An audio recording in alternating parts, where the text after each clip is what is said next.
says, how far are you willing to go to acquire Greenland? You'll find out.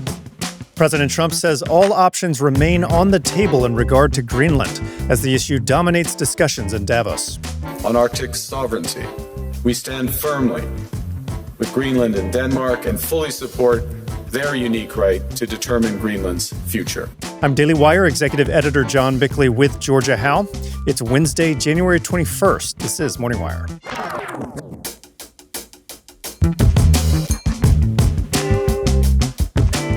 The Charlie Kirk assassination case continues as Erika Kirk seeks to stop further delays from the defense. I think it's a way to put some pressure on the judge and say, Judge, it's up to you to run your courtroom and move this case along. And as year one of President Trump's second term officially wraps up, we talked to our White House correspondent about how many campaign promises he was able to keep. These are accomplishments. We have a lot of accomplishments. This is the anniversary, first anniversary, and it's been an amazing period of time. Thanks for waking up with Morning Wire. Stay tuned. We have the news you need to know. This episode is sponsored by Brickhouse Nutrition. By the time the average person reaches 60, they've likely cycled through numerous fad diets like juice cleanses, the cabbage soup diet, and raw food regimens, collectively losing and regaining several hundred pounds over the years.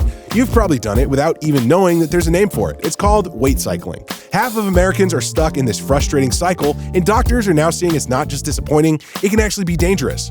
That's where Lean comes in. Unlike those expensive GLP-1 injections, Lean is a non-prescription supplement created by doctors specifically for this problem. And the science behind it is rock solid. I used to be that guy in the kitchen here at work loading up on snacks more than a few times a day, but with Lean, I spend less time snacking and more time focused in on work. You know the executives love to hear that one.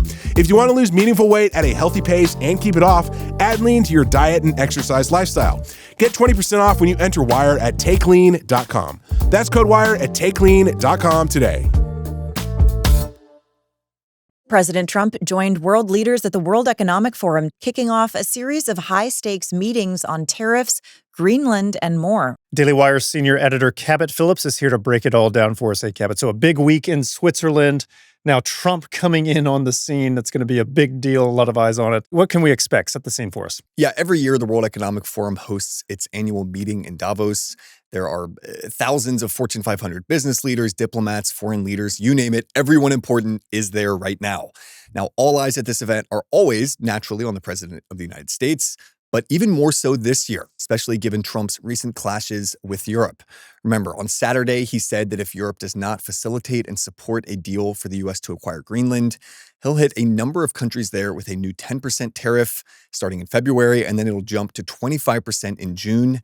It'll stay in place, quote, until such a time as a deal is reached for the complete and total purchase of Greenland. Now, those tariffs will apply to goods coming from a host of countries, including Norway, Sweden, France, Germany, Britain, the Netherlands, and Finland. So a lot of goods at stake there. Yeah, you're talking about billions of dollars in new tariffs potentially. So how have the Europeans responded so far this week in Davos? Well, right now, they're embracing a teamwork approach, banding together against Donald Trump. Leaders from across the EU have been huddling already this week, trying to formulate a strategy, and it could spark an enormous trade war. French President Emmanuel Macron, for example, said the EU, quote, should not hesitate to use their anti-coercion instrument, also known unofficially as, this is a real name, the trade bazooka. That mechanism, which has never been used before, includes widespread bans on American investments in Europe, restrictions on American exports and imports across Europe. The list goes on. It's pretty serious stuff. Now, they could also take a more subdued approach and simply back out of the previously agreed on U.S. and EU trade deal. But more broadly, to give you an idea of how the Europeans are responding, listen to Ursula von der Leyen. She's the head of the EU and told the conference Tuesday that the new threat of tariffs from Trump was an act of betrayal. The proposed additional tariffs are a mistake, especially between long-standing allies. The European Union and the United States have agreed to a trade deal last July. And in politics, as in business, a deal is a deal. And when friends shake hands, it must mean something.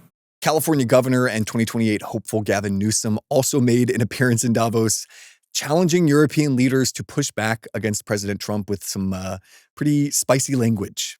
I can't take this complicity. People rolling over. I should have brought up a bunch of knee pads for all the world leaders. Now, I hope people understand how pathetic they look on the world stage. He's a T-Rex. You mate with him or he devours you. All right, so the California governor calling for European leaders to defy the American president and using a lot of mixed metaphors there. Yeah, that is putting it lightly. Now, zooming out here, it's important to remember when Trump first threatened his Liberation Day tariffs back in April, European leaders almost universally slammed the president. They vowed to retaliate with tariffs of their own rather than giving in to his demands. Basically, they said, we'll never get on board here. But that simply did not happen. Country after country in Europe ultimately signed on to new trade deals that were largely favorable to the U.S. Now, Trump seemingly is very confident that he can once again use the threat of tariffs to get what he wants, in this case, Greenland. He posted on social media this week that, quote, Greenland is imperative for national and world security. There can be no going back. And then later, he posted an AI-generated image on social media of himself with J.D. Vance and Marco Rubio hoisting an American flag on top of a mountain, with a sign that reads, quote, Greenland, U.S. territory established 2026. Not exactly subtle there. Exactly. Now, for their part, Trump cabinet members urged European leaders to slow down before making any rash decisions. As Commerce Secretary Howard Lutnick put it, quote, the worst thing countries can do is escalate. And speaking from the White House Tuesday, President Trump was asked just how far he was willing to go to acquire Greenland. He responded with 3 words, you'll find out. And we will, and meanwhile, we'll look forward to that speech that's coming, like we said, in just a few hours from the president. Cabot, thanks for reporting. Absolutely.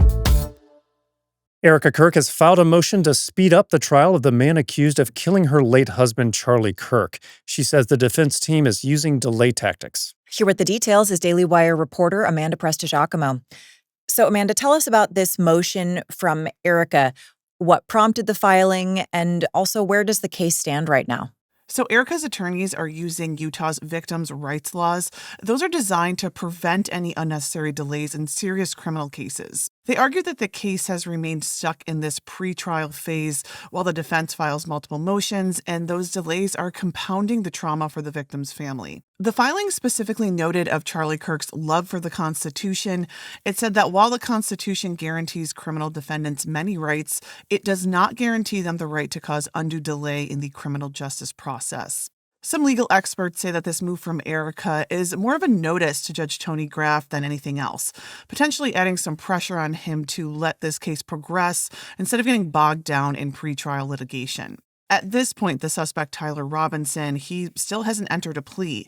The case remains in the pretrial phase, and there is a preliminary hearing that's scheduled for later this year on May 18th, but, that has to take place first before the case can formally proceed to trial. Now, a big part of the delay is that the defense has attempted to remove the prosecution team. Some observers are saying this is a bogus request. They're saying there is a conflict of interest. Can you explain that? Yeah, so they're arguing that the entire Utah County Attorney's Office should be disqualified from the case. They claim that there's this conflict of interest because one of the 6 prosecutors on the case, their daughter, was present at Utah Valley University when the assassination happened back in September, and then their daughter communicated with the prosecutor afterward. The prosecution, though, they say that this family member didn't see anything direct, and in their view, a conflict of interest has not been established. And again, they say that defense is really just using this as a delay tactic. At Robinson's last court appearance, which was on Friday, Judge Graff said there wasn't sufficient evidence to yet warrant the expulsion of the office, but he did notably allow Robinson's team to begin examining witnesses in relation to this supposed conflict of interest. So we will hear more about that at the next hearing. Now, the defense is also trying to keep cameras out of the court. Have they been successful, and where do things stand with that? Yeah, that's a bit of a mixed bag. So Erika has made clear that she does want cameras in the courtroom. She wants full transparency. But the defense team, they're pushing back on media access. They specifically don't want images of Robinson in custody or in restraints. They say this will prejudice potential jurors before any evidence is presented. So far, Judge Graff has allowed media access, but with restrictions. For example, media can't publish video or photos showing Robinson's restraints. More recently, during Friday's hearing, Judge Graff actually barred a videographer from filming Robinson after defense argued that some close-up footage could allow lip readers to decipher private conversations. Notably, that restriction applied specifically for that hearing. Judge Graff has made it clear that media access is going to continue to be handled on this case-by-case basis as proceedings move forward. Now, there's also been some renewed attention on Lance Twiggs. Can you remind our audience who that is and what's going on with his FBI protection status? Yeah, so Twiggs has been identified as Robinson's roommate and romantic partner. He recently had his FBI protection withdrawn. The 22-year-old, who reportedly identifies as transgender and has been linked to text messages about the assassination, he had an FBI security detail due to threats before he moved out of state. To be clear, though, he hasn't been charged with any crime in connection to the assassination. Now, when is the next hearing where some of these things are going to be determined?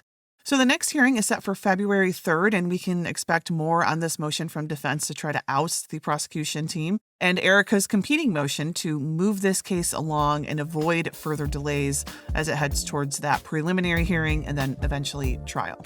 Well, it does feel like this pre-trial season is dragging on a bit. Amanda, thanks for reporting. You're welcome. 1 year into his second term, President Trump says his agenda is delivering results, bringing the country into what he calls a new golden age. The White House points to successes on everything from the border and immigration to the economy and foreign diplomacy. Joining us to discuss is Daily Wire White House correspondent Mary Margaret Olahan. Hey, Mary Margaret, hope you're keeping warm. So let's start with immigration. That was obviously a major pillar of his campaign. What has the Trump effect been on immigration? Absolutely. So this has been one of the top campaign promises of the president, who campaigned on securing our border, deporting illegal immigrants. And he has very much done so. I think people on both sides of the aisle can agree that this has been a huge focus of this administration. Trump has pretty much closed the border. There have not been any border crossings in months, according to DHS. And he's also spent a lot of time sending ICE to cities all around the country and rounding up illegal immigrants and deporting them. We've seen many videos of this, whether these are on social media, glamorizing the deportations and showing that the president means what he says.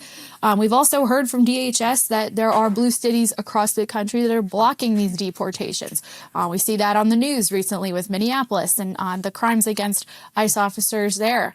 I was told by DHS's Tricia McLaughlin that there are a number of illegal immigrants who are in jail right now in cities like Minneapolis, and politicians like Jacob Frey and Tim Walz are not allowing them to be released. When you don't allow state and local law enforcement to back up federal law enforcement, you are going to see these riots. You are going to see this violence because they're not going to be protected when they're conducting their lawful duties. But the other piece of that, too, and I think that this is so important, and we talked about the reporting before, this is not largely reported.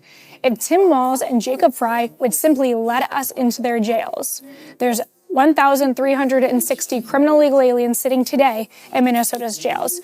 Those individuals, those detainers are not being honored. With the help of Democratic lawmakers all across the country, the president could be enacting his agenda on immigration even further. Now, Trump has also set very ambitious economic goals on the campaign trail and since. How has he delivered there? Are there areas he's fallen short? Well, so in the last year, the president has secured almost $10 trillion in both private and foreign investments in the United States.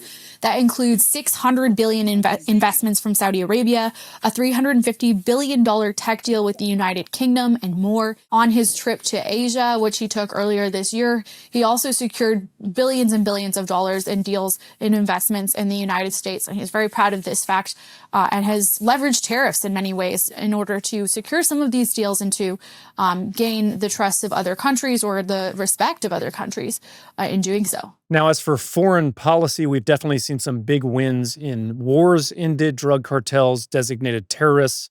We had the capture of Maduro. How is the administration framing his success on foreign policy? Yeah, so the president would tell you that he has actually ended, I believe, 8 or 9 wars, almost 10 wars at this point. He's referencing the wars between Israel and Gaza, Israel and Iran, Pakistan and India, Rwanda and Congo, Thailand and Cambodia, Armenia and Azerbaijan, Egypt and Ethiopia and Serbia and Kosovo, and he's been heavily involved in ending the conflict between Russia and Ukraine.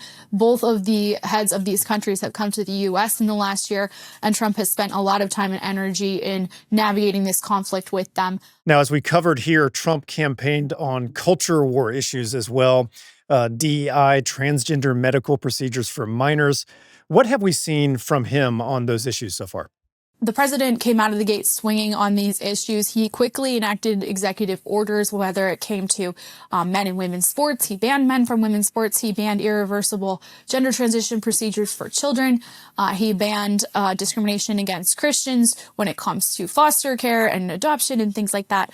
He has spent a lot of time and energy rolling back the Biden administration's DEI policies, whether that's in the government or that's in universities or corporations. He has made it clear that it is discriminatory to not hire on merit, but on other preferences. He's also spent a lot of time on rolling back some of these culture war issues that we saw during the Biden administration. So, for example, pardoning the pro-lifers that the Biden DOJ imprisoned for protesting outside of abortion clinics, and many, many more. He talks about these frequently. He's very proud of these objectives, and he knows that when it comes to transgender issues, for example, the public is with him, and they're very, very happy that he's taken these steps. Well, as you've laid out, a very busy and ambitious year one for President Trump's second term. Mary Margaret, thank you so much for coming on. Thanks for having me. Thanks for waking up with us. And if you're listening to the show, now you can watch for free on Daily Wire Plus. We'll be back later this evening with more news you need to know.